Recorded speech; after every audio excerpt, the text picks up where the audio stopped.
ఆంధ్రప్రదేశ్లో ఏ టీవీ చూసినా ఏ పేపర్ చూసినా కూడా గోదావరి కృష్ణా జలాల విషయంలో ఆరోపణలు ప్రత్యారోపణలు, దాంతోపాటు ఓరికొక సవాలు విసురుకుంటున్నారు. తెలంగాణలో కాంగ్రెస్ బీఆర్ఎస్, ఆంధ్రప్రదేశ్లో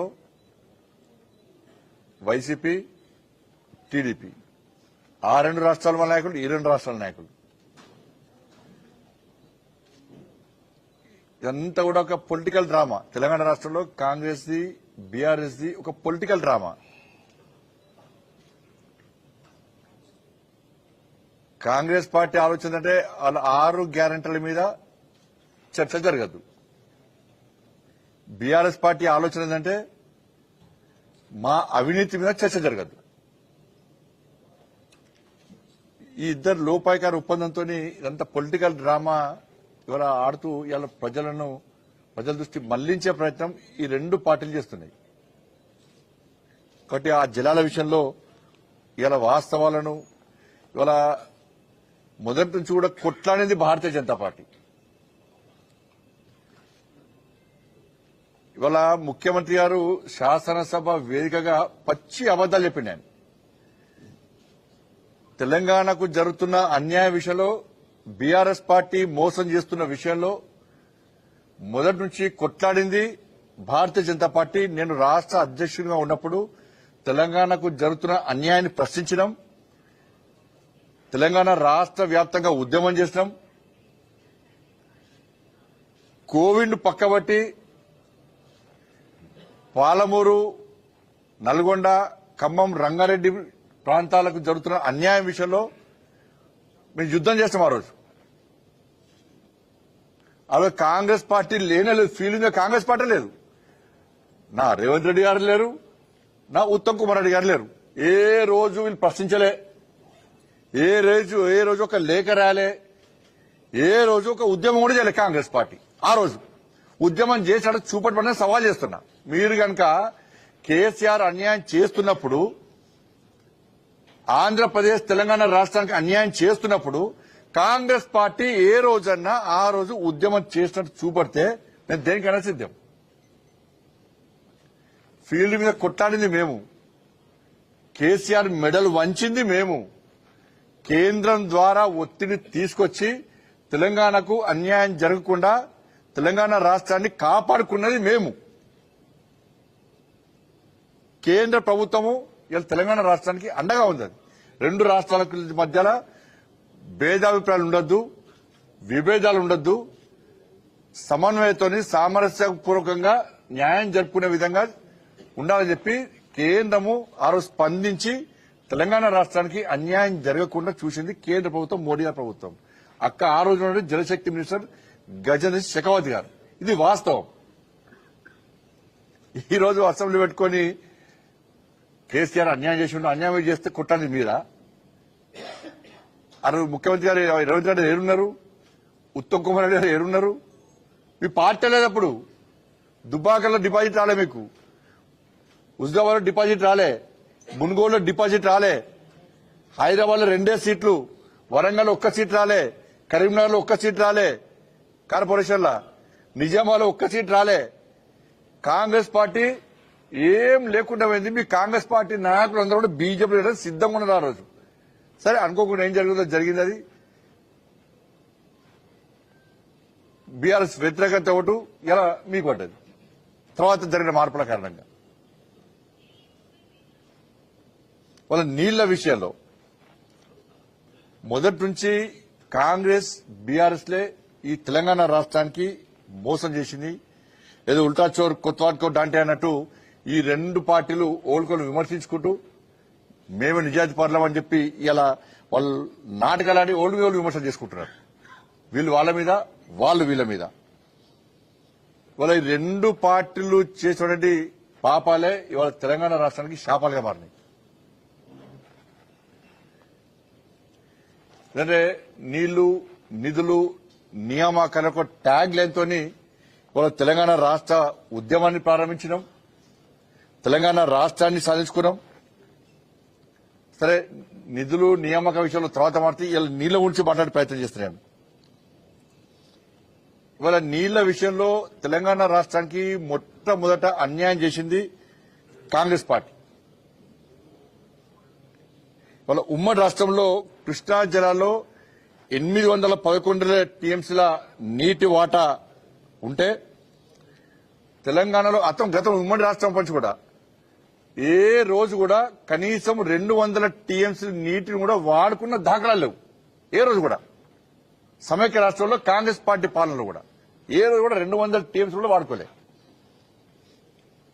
గోదావరిలో కూడా 1486 టీఎంసీల నీటి వాటా ఉంటే తెలంగాణలో కాంగ్రెస్ పార్టీ హయాంలో ఏ రోజు కూడా 500 టీఎంసీలకు మించి నీటిని వాడుకోలేని దౌర్భాగ్య స్థితి కాంగ్రెస్ పార్టీ హయాంలో.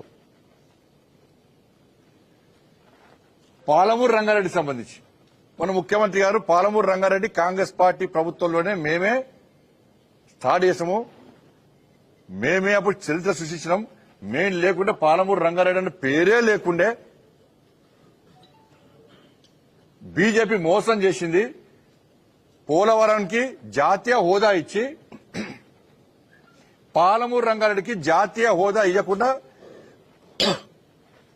తెలంగాణకు అన్యాయం చేసింది, తెలంగాణ ప్రజలను మోసం చేసింది, అవమానపరిచిందని చెప్పి కాంగ్రెస్ పార్టీ ముఖ్యమంత్రి అన్నాడు. బీఆర్ఎస్ పార్టీ హయాంలో ఇదే ముఖ్యమంత్రి కేసీఆర్ గారు కూడా అన్నారు, పోలవరానికి ఇస్తారా, జాతీయ హోదా ఇస్తారు, మా తెలంగాణ రాష్ట్రానికి పాలమూరు రంగారెడ్డి జాతీయ హోదా ఇయ్యరా అని చెప్పి. కానీ అసలు జరిగిన విషయాన్ని ఇటు కాంగ్రెస్ పార్టీ చెప్తలేదు సమాజానికి, ఇలా బీఆర్ఎస్ పార్టీ చెప్తలేదు. ఇలా ఆంధ్రప్రదేశ్ రీఆర్గనైజేషన్ యాక్ట్ లోని సెక్షన్ 89 ప్రకారం రాష్ట్ర విభజనానికి నిర్మాణం ప్రాజెక్టుల ప్లాన్ లో నీటి కేటాయింపుల విషయంలో లేదా నిర్మాణాల విషయంలో అభ్యంతరాలు తెలిపొద్దని చెప్పి రీఆర్గనైజేషన్ యాక్ట్ ఈ యాక్ట్ ఒకటి తీసుకొచ్చింది. ఈ యాక్ట్ లో కేవలము 6 ప్రాజెక్టులు మాత్రమే ఉన్నాయి. అంటే ఈ యాక్ట్ ప్రకారం ఈ 6 ప్రాజెక్టులు నిర్మాణం చేసుకోవచ్చు, దీనిలో ఎలాంటి అభ్యంతరాలు పెట్టొద్దు అని ఆంధ్రప్రదేశ్ రీఆర్గనైజేషన్ యాక్ట్ లో క్లియర్ గా ఉంది. ఈ 6 ప్రాజెక్టుల నిర్మాణాలు చేపట్టుకోవచ్చు.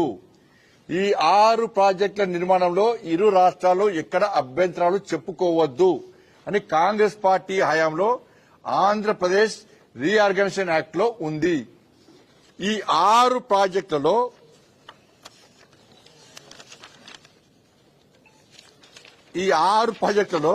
అసలు పాలమూరు రంగారెడ్డి లేదు. జిల్లా పాలమూరు రంగారెడ్డి పేరే లేదు. ఇది క్లోజర్ లో చూపట్టురు అనేది పాలమూరు రంగారెడ్డి ప్రాజెక్ట్ పేరే లేదు జిల్లా. ఇది ఇంతవరకు ఎక్కడ కూడా కనీసం బయట రాలేదు. పాలమూరు రంగారెడ్డి పేరే లేదు. ఈ యాక్ట్ లో మరణ శాసనం అనేది ఇది, తెలంగాణ రాష్ట్రానికి మరణ శాసనం అనేది ఇది.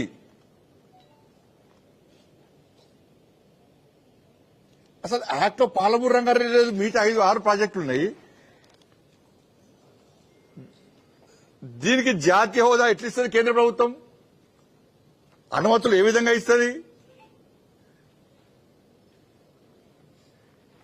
ఇవాళ పాలమూరు రంగారెడ్డి అని వీళ్ళు వాళ్ళు చెప్తున్నారు వీళ్ళు.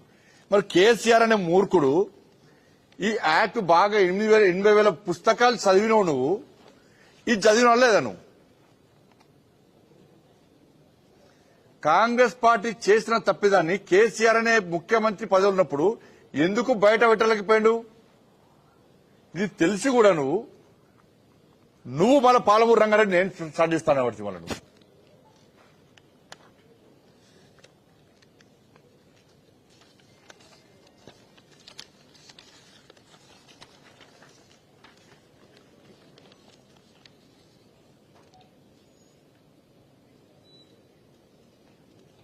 అలాగే దానిలో కూడా ఉమ్మడి రాష్ట్రం కృష్ణా జిల్లాలో వాటర్ తెలంగాణ దగ్గర పోతిరెడ్డిపాడు ద్వారా 4 టీఎంసీల నీటిని అప్పుడు ఏపీకి తరలించారు. 4 టీఎంసీల నీటిని పోతిరెడ్డిపాడు ద్వారా. దాంతో పాటు ఒక సంవత్సరం పాటు 7 టీఎంసీల నీటిని పంపారు. అప్పుడు ఇదే అన్యాయం. అప్పుడు వీళ్ళు అడ్డుకోలే, వాళ్ళు అడ్డుకోలే. ఇవ్వదు 69 ఇవ్వదు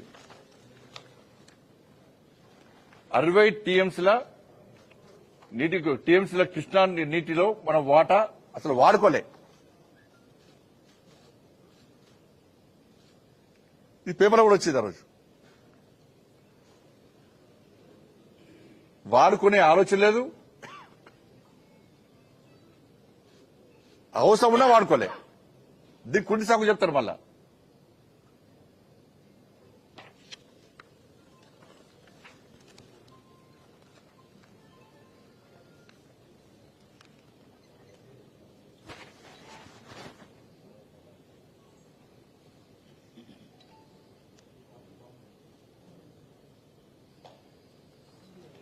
కృష్ణా జలాల విషయంలో కూడా కేసీఆర్ ఏమన్నాడంటప్పుడు కేసీఆర్ బాపు, తెలంగాణకు బాపు కదా అప్పుడు. పాపం కొత్తగా తెలంగాణ రాష్ట్ర మాకు గాంధీ మహాత్మ చూడలే, కేసీఆర్ చూసినాం, బాపు అని కూడా పిలుచుకున్నాం మనం. ఏం పొడతాడు ఏం బిక్తాడు అని కూడా కథము. నేను కోవిడ్ అప్పుడు లాక్డౌన్ టైంలో నేను అన్నిటి మీద కూర్చొని నేను తెలుసుకునేవన్నీ కూడా. తెలుసుకుంటే కాంగ్రెస్ పార్టీ చేసిన మోసము, తర్వాత కేసీఆర్ చేస్తున్న మోసం చూసాక నాకే ఆశ్చర్యం అనిపించింది. అందుకే అప్పుడు యుద్ధం స్టార్ట్ చేసింది నేను. కృష్ణా జలాల విషయంలో కూడా కేసీఆర్ ఏమంటే కృష్ణా గోదావరి మీ జాగిరా, ఇగో ఏం కొడతారు డైలాగ్ కొడతారు. డైలాగ్ అంటే చంద్రబాబు నీ ఆటలు సాగాయి, దేవినేని ఉమా సన్నాసి ఏమంటున్నాడట. మోడీ కూడా మాకు ప్రధానమంత్రి, కేసీఆర్ అనే అణుబాంబు మళ్లీ వస్తుందట. తోకపడ కూడా కాలే ఆ రోజు. కేసీఆర్ అనే అణుబాంబు మళ్లీ వస్తుంది, మీ మూతి మీద తన్ని ఆర్డీఎక్స్ కడతా. ఈ పక్కకు ఉమా ఎవరు ఉమా దేవినేని ఉమా, మా కళ్ళు పొడుస్తారా పాలమూరు రంగారెడ్డికి నీళ్ళెక్కడివి అసలు అనుమతున్నాయని ఆయన కూడా అడిగిన రోజు.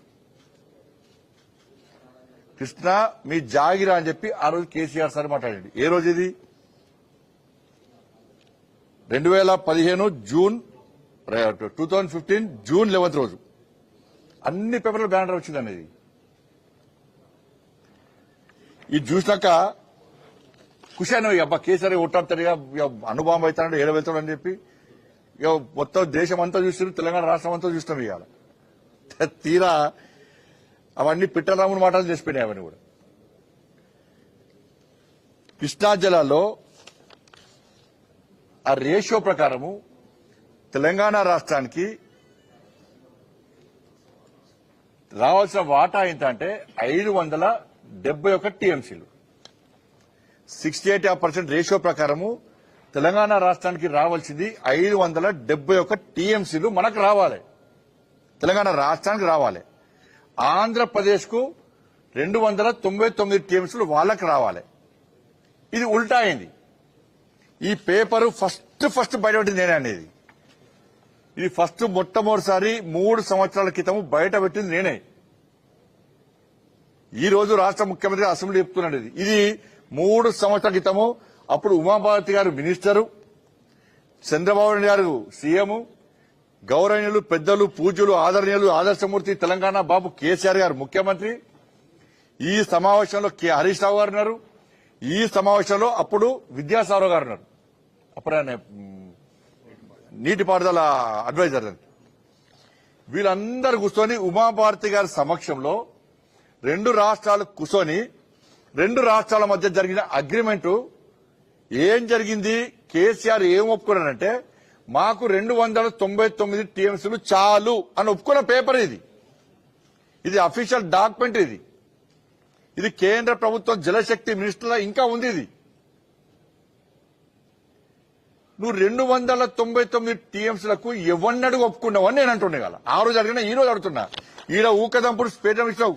కృష్ణ మీ జాగిరా అంటే నువ్వు పోటు కానివి తోపు కానివి ఏదో సాధిస్తావంటే నువ్వు ఒప్పుకున్నది ఎంత 299 టీఎంసీలకు ఆ రోజు ఎందుకు ఒప్పుకున్నావో కేసీఆర్ దగ్గర ఇప్పటికి సమాధానం లేదు, ఇప్పటికి లేదు.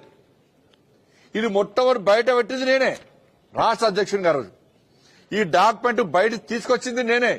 భారతీయ జనతా పార్టీ జలశక్తి మినిస్టర్ గజని షెకావత్ గారు, అరే మేం చేయలేదా, ఎవరు అన్యాయం చేయలేదా, అన్యాయం చేసింది కేసీఆర్ అయినా అని చెప్పి నన్ను పిలిచి డాక్యుమెంట్ ఇచ్చాడు. బండి ఇది ప్రజలు చెప్పాలని చెప్పి డాక్యుమెంట్ ఇచ్చినాక దీన్ని ఒప్పుకున్నది కేసీఆరే.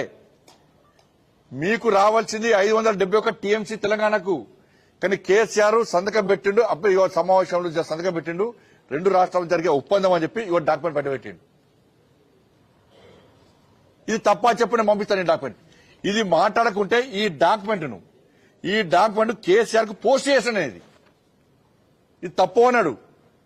ఒక ఐఏఎస్ అధికారితో నా మీద ప్రెస్ మీటింగ్ పెట్టించిండు. నేను మాట్లాడేది తప్పు అన్నాడు. తప్పు అంటే ఈ డాక్యుమెంట్